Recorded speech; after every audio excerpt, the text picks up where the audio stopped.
예, 지난주 금요일이죠. 1심 선고가 나왔던 대장동 개발 비리 사건에 대해 검찰이 돌연 항소를 포기했습니다. 서울중앙지검과 대검찰청 모두 항소 포기 이유에 대해서 큰 입장을 지금 밝히지 않았는데요. 대장동 사건 수사와 공판을 담당했던 일선 검사들이 윗선에 부당한 지시가 있었다고 폭로하면서 야당이 강하게 비판하고 있습니다. 자, 여야 목소리 함께 들어보시죠. 1심 선고를 보면 성남시 수뇌부라고 하는 부분이 사실상 이재명 대표를 지칭하는 부분이 굉장히 많이 나와 있고, 이 재판이 그대로 가면 이재명 대통령의 최종 책임자라는 부분이 결국은 드러날 겁니다. 그러니까 아마 재판을 중단을 시키려고 좀 이렇게 하는 것 같은데 있을 수 없는 일이죠. 대장동 1심 판결대에서 검찰이 항소 포기했는데 이에 대해서 한 말씀만 좀 어떻게 보시는지. 오늘은 그냥 체육대회 온 걸로 그냥 하시죠. 야당에서는 검찰이 뭐 자살했다 혹은 탄핵 사유다 이런 얘기하고 방금 논평 냈는데. 날씨가 좋습니다. 예, 정청래 대표가 이 사안에 대해서 말을 아끼는 것 같아요. 자, 대장동 개발 비리 1심 판결에서 핵심 관계자들이 다 징역 8년부터 징역 4년까지 중형을 선고받았습니다. 그리고 이들은 전부 다 항소를 했습니다. 근데 검찰은 왜 항소를 안 한 겁니까?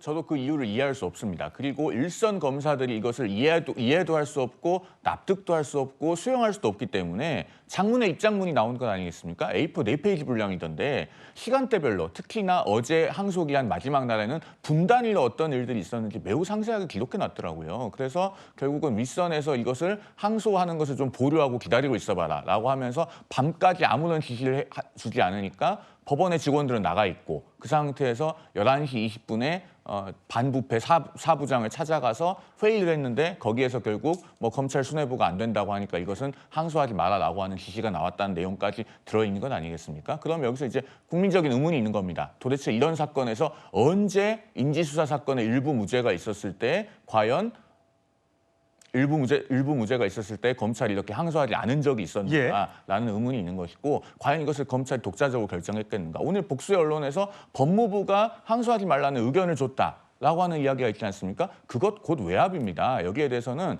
일단 정성호 법무부 장관이 검찰총장을 지휘했는지 밝혀야 됩니다. 그리고 그리고 검찰총장이 아닌 일선 검사장에게 의견을 전달한 것이 있는지 밝혀야 됩니다. 그리고 이런 부분에 대해서는 특검을 통해서 궁극적으로 밝혀야 될 것으로 생각합니다. 특검까지 가야 한다? 자, 장인미 대변인. 네. 지금 이들에게 지금 추징금 8억, 추징금 428억, 추징금 37억 2,200만 원, 이 정도의 추징금이 있었어요. 근데 대장동 사업의 이 사업 규모가 가져간 이익 자체가 엄청 크잖아요. 근데 그렇게 되면 검찰이 항소를 하지 않았기 때문에 이 돈은 결국 환수를 못하게 되는 겁니까? 네, 1심 재판부가 그건 계산할 수 없다고 했습니다. 왜냐하면 왜 그렇죠? 부동산 지가라는 게 굉장히 유동적이고 그런 부분과 관련해가지고 변수라는 게 재판부가 이게 헤아릴 수 있는 영역을 넘어선 겁니다. 그래서 항소를 갔더라도 추징금 액수가 크게 바뀌긴 어렵고, 이 법원의 판단이 그럼 잘못됐느냐. 이거는 법리에 충실한 판례에 근거한 부분이 있거든요.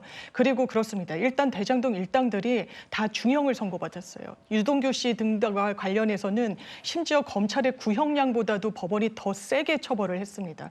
이 검찰이 항소를 할 때 내부 기준이 있습니다.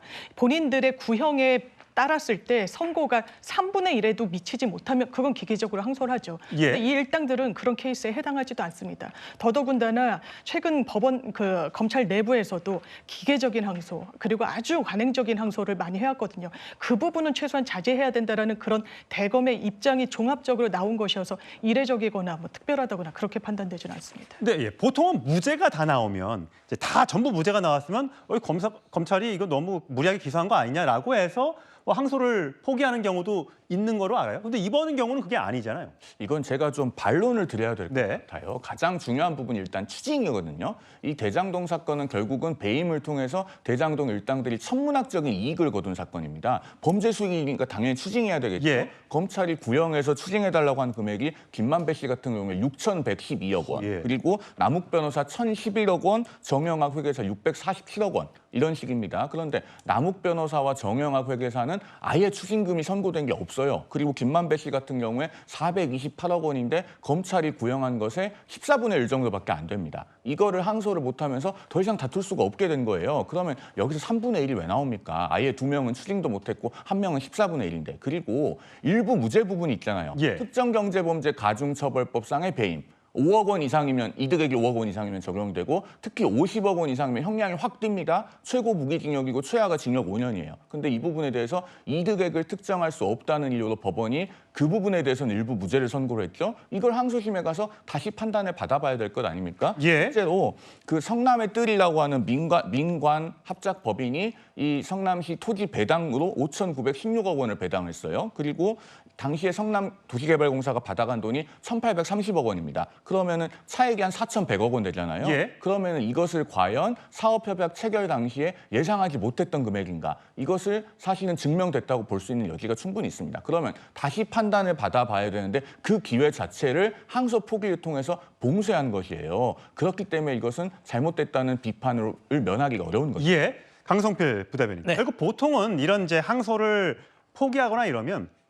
언론에 미리 공지를 하고요. 또 며칠 전에 결정을 해서 브리핑도 하고 그렇습니다. 근데 이거는 어제 이제 자정이 마지막이었는데 정말 거의 자정이 다 돼서 나왔다는 얘기예요. 지금 이 대장동 수사검사 공소유지 담당하는 강백신 대구고검 검사가 주장한 거를 재구성해 가봤습니다.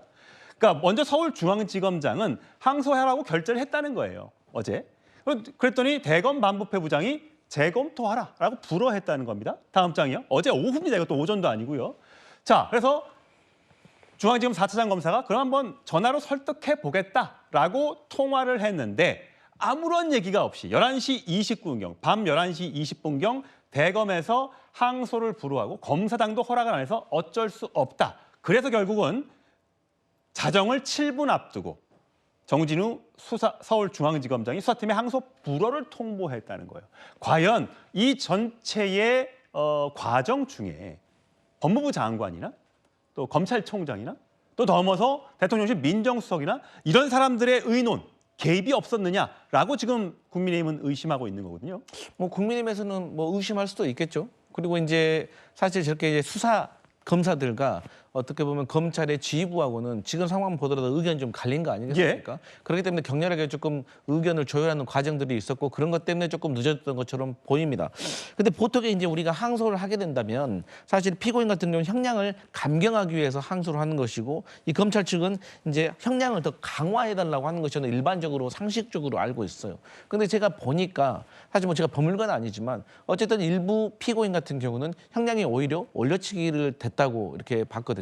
그리고 이러한 내용들을 보니까 또 배임과 관련해서 특가법을 적용하는가에 따라서 이게 제 생각에는 판사가 또 거기에 대해서 이것을 보완적으로 좀 형량을 올린 것 같다는 그런 느낌이 들어요. 그리고 마지막으로 제가 아쉬운 거는 얼마 전에도 윤석열 전 대통령이 이 구속이 취소됐습니다. 그래서 검찰에서 취소 항고를 포기했어요. 그때도 저는 저렇게 격렬하게 좀 내용이 있었고 또 그러한 것에 대해서 또 지휘부에 대한 불만으로 검사장이 그만두는 그런 일이 왜 없었을까라고 우리가 많이 지적을 했었는데 그때와 지금 너무 검찰의 다른 모습에 좀 실망스러울 뿐입니다. 예, 자 수사팀이 공개 반발하자 정진우 서울중앙지검장이 오늘 사의를 표명했습니다. 과거 목소리 한번 들어보시죠. 대통령 기자회견에서 기소 자체를 목표로 수사하는 그리고 기소에 맞춰서 사건을 조작하는 일은 결코 있어서는 안 되죠. 검찰이 그동안 이렇게 수사를 해왔다고 생각하십니까? 대통령님 말씀에 대해서 가타부타 말씀드리는 것은 공직자 예가 아닌 것 같습니다. 예, 불과 취임한 지 얼마 되지도 않았던 서울중앙지검장이 사의를 표명했습니다. 자, 손수호 대변인, 지금 국민의힘에서는 죄는 아버지가 저지르고 감옥은 아들이 가느냐, 수사 외압이다, 윗선이 누구냐 밝혀라, 법무부 장관이 항소 반대했다면 응분의 책임을 물어야 된다, 탄핵 얘기까지 나오고 있더군요. 네, 그야말로 이번 사건으로 대한민국의 검찰은 정말 거의 자살 수준이다 이렇게 정말 봅니다. 나중에 한동훈 대표도 오셔가지고 말씀을 주시겠지만 어떻게 항소를 하지 않을 수 있는지 정말 이해가 되지 않고요. 지금 보면 정진우 서울중앙지검장께서 사의를 표명하셨는데 이 서울중앙지검장의 사의로 해결될 일이 아닙니다. 꼬리 자르기죠. 지금 이 사안은 그러니까 일선 검사들의 입장에서도 도저히 이해가 안 되는데 어디냐? 윗선의 지시라는 거예요. 자정이 다 돼서야 윗선의 지시로 이것이 막혔다는 것인데 그렇기 때문에 이것은 정성호 법무부 장관이 직접 책임을 지고 뭐 수사 지휘권이 박탈이 되든 아니면 사퇴를 하든 책임을 반드시 져야 되는 상황이라고 생각을 합니다. 예. 어쩌면 애시당초 이 사안은 대통령이 거의 공모로 같이 피의자로 지금 되어 있는 사안이기 때문에 애시당초 정성호 법무부 장관은 수사 지휘권을 가지면 안 됐을지도 모릅니다. 지금 이 사안에 대해서 뭐 배임죄도 폐지하겠다 이런 얘기를 지금 하고 있는데 배임죄 폐지되면 이 다 면소 판결이 되는 것 아니겠습니까? 그러니까 이렇게도 지금 막고 또 저렇게도 막고 있는 정말 말도 안 되게 이 검찰이 정말 이 정권 앞에서 바짝 엎드리는 모습을 국민들께서 목도하고 계십니다. 장유미 대변인, 네. 지금 저희 채널A 단독 취재에 따르면요. 그러니까 법무부 내부에서도 이거 항소가 필요하다라는 얘기가 있었답니다. 대검도 마찬가지고 당연히 수사팀도 그렇고요. 그런데 정성호 법무부 장관과 법무부 차관이 부정적 의견을 피력하면서 그래서 이게 뒤바뀌었다는 거예요. 근데 법무부 장관은 검찰총장에 대해서 수사 지휘권을 발동할 수 있는 거죠. 근데 그게 제대로 작동했는지 여부도 따져봐야 된다는 게 지금 검찰과 또 국민의힘의 주장인 것 같아요. 일단 법조계에서는 의견은 다를 수 있고요. 항소 여부에 대해서는 그 지금 정확하게 객관적인 사실관계는 대검과 수사팀 공판팀 간의 의견이 갈렸다는 거 아닙니까? 그럼 거기까지인 겁니다. 거기에 대해서 이재명 대통령을 걸고 넘어지는 건 사실 온당한 해석은 아닌 거죠. 송원석 원내대표께서도 윗선이라고 하는데 그 윗선이 어딘지 저희가 묻는 겁니다. 왜냐하면 이 재판과 민주당이 대장동 일당을 두둔할 이유가 하나도 없습니다. 왜냐하면 별개로 정진상 씨 이 사건이 진행되고 있거든요. 다만 그런 부분은 있죠. 정진상 씨 공판에서 남욱 전 변호사가 검찰이 굉장한 겁박을 했다고 이야기합니다. 방송에서 입에 담을 수 없을 정도로 배를 가르겠다라는 이야기까지 했다고 이야기를 했어요. 이런 부분과 관련해서 사실상 조작 기소 아니냐 이런 의구심까지 있다라는 점. 그리고 현재는 대검과 수사팀 간의 갈등이 있었고 그 부분과 관련해서 최근에 법무부 등과 관련해서는 항소를 가급적 자제해야 되는 거 아니냐라는 이런 내부 지침상 이런 판단이 나왔다는 점 말씀드리고자 합니다. 예, 오늘 장유미 대변인이 논평을 냈던데 잠깐 소개를 해드릴게요. 장유미 대변인 논평 그래픽으로 보여드릴게요. 그러니까 이게 항소 포기냐, 예, 항소 자제다. 대통령 걸고 넘지 말라라고 지금 장 대변인이 미리 논평을 내고 왔는데 과거에 이재명 대통령이 이런 발언을 했었죠. 한번 들어보시죠. 몇 년 재판해가지고 돈 들여서 고통받고 해가지고 무죄를 받았어요. 검찰이 아무 이유 없이 항소를 해요. 그래서 또 막 한참 동안 돈 들여가지고 고생을 해요. 검사들이 되도 않는 거 기소해가지고 무죄 받고 나면 면책하려고 항소하고 면책하려고 상고하고 그러면서 국민들한테 고통 주는 거 아니에요. 기계적인 항소나 상고를 그냥 방치했거든요. 이 부분을 갖다 규정을 좀 고칠 예정입니다. 예, 과연 이 발언과 이번 항소 포기가 관련이 있는 것인지 아마 정책 파장이 만만치 않을 것 같습니다.